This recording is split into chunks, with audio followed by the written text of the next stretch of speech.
Hello everyone, আসসালামু আলাইকুম। আর আমার নাম আরিয়ান বিশ্বাস আনান। আপনাদের সামনে আজকে আমি একটি গল্প বলবো। এক দেশে এক রাখাল ছিল। সে মাঠে গরু চড়াতো আর বাঁশি বাজাতো। তারপরও তার সময় কাটতো না। একদিন সে মজা করলো। সে গাছের আড়ালে লুকিয়ে থাকতো।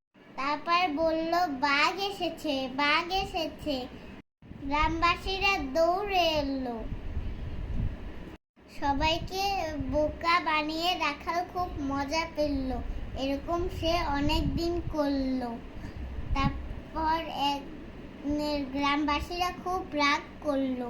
একদিন সত্যি বাঘ এলো। রাখাল চিৎকার করলো। তারপর আর কেউ এলো না। রাখালকে বাঘ নিয়ে গেল। আর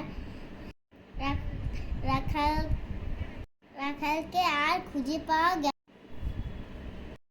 বন্ধুরা, আজকে আমরা এই গল্প থেকে শিখলাম বেশি মজা করা ঠিক না, তাহলে নিজেকেই বিপদে পড়তে হয়। আল্লাহ হাফেজ।